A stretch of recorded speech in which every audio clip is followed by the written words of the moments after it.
In this video, we are going to discuss about the meaning, uses, advantages and disadvantages of lecture cum demonstration method. Lecture cum demonstration method blended teaching strategy है जिसमें content के verbal explanation को practical demonstration के साथ combine किया जाता है. Means content को एक्सप्लेन किया जाता है और स्किल्स और कॉन्सेप्ट्स को प्रैक्टिकली डेमोन्स्ट्रेट किया जाता है. और ये साइंस, मैथमेटिक्स, टेक्निकल एजुकेशन और वोकेशनल ट्रेनिंग में बहुत यूज किया जाता है. आइए इसके मीनिंग को जानते हैं. इस मेथड में टीचर कॉन्सेप्ट को एक्सप्लेन करते हैं और फिर उसे दिखाते हैं कि वह किस तरह से वर्क करता है. इसका मेन एम है स्टूडेंट्स को हेल्प करना ताकि वे कॉन्सेप्ट्स को देखकर समझें और इससे learning by seeing and listening encourage होती है. इसकी विशेषताओं को जानते हैं. ये टीचर सेंटर्ड मेथड है जिसमें एक्टिव विजुअल सपोर्ट प्रोवाइड किया जाता है. इसमें थियरी को प्रैक्टिस के साथ कंबाइन किया जाता है. इससे ऑब्जर्वेशन और क्वेश्चनिंग एनकरेज होती है. इससे कॉन्सेप्चुअल और प्रोसीजरल नॉलेज दोनों ही बिल्ड होता है.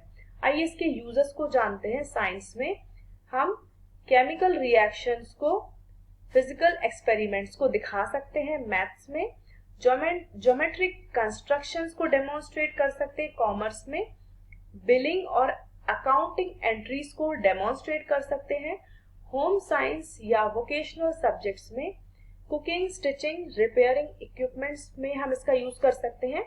टेक्नोलॉजी या कंप्यूटर साइंस में सॉफ्टवेयर या कोडिंग स्टेप्स को हम डेमोन्स्ट्रेट कर सकते हैं. कुछ एग्जांपल्स को जानते हैं. लाइक साइंस में सेपरेशन ऑफ मिक्सचर जैसे टॉपिक में इसका यूज कर सकते हैं. पहले हमें टाइप्स ऑफ मिक्सचर और सेपरेशन टेक्निक्स को एक्सप्लेन करना चाहिए. उसके बाद एक्चुअल प्रोसेस को दिखाना चाहिए of separating salt from salt water through evaporation. इसके आउटकम्स ये होंगे कि स्टूडेंट्स ऑब्जर्व करेंगे, नोट्स लेंगे और क्वेश्चंस पूछेंगे. आइए इनके स्टेप्स को जानते हैं. स्टेप कम डेमोन्स्ट्रेशन का पहला स्टेप है एपरेटस या मटेरियल को तैयार करना, कॉन्सेप्ट को इंट्रोड्यूस करना, प्रोसेस को एक्सप्लेन करना.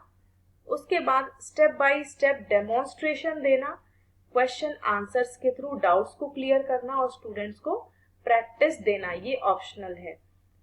आइए इसके एडवांटेजेस और डिसएडवांटेजेस को जानते हैं. इसके एडवांटेजेस ये हैं कि विजुअलाइजेशन के थ्रू कॉन्सेप्ट्स क्लियर होते हैं और ये थियरी और प्रैक्टिस के ब्रिज को गैप करता है ये मेथड, और ये प्रैक्टिकल और प्रोसीजरल नॉलेज में यूजफुल है.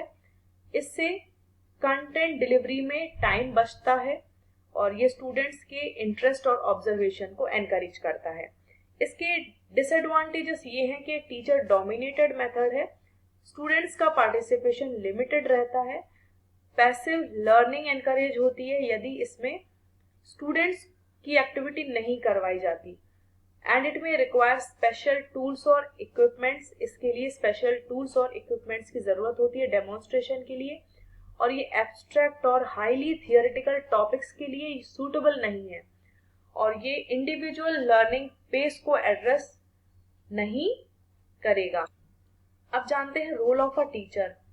टीचर को एडवांस में मटेरियल को प्रिपेयर करना चाहिए और प्लान करना चाहिए कि वो किस तरह से एग्जीक्यूट करेंगे या यूज करेंगे मटेरियल को, और क्लियर और स्टेप वाइज एक्सप्लेनेशन एंश्योर करना चाहिए. स्टूडेंट्स को एनकरेज करना चाहिए कि वे ऑब्जर्व करें, रिकॉर्ड करें, क्वेश्चन पूछें, और ड्यूरिंग डेमोन्स्ट्रेशन टाइम को मैनेज करें और क्लासरूम डिसिप्लिन को मेंटेन करें.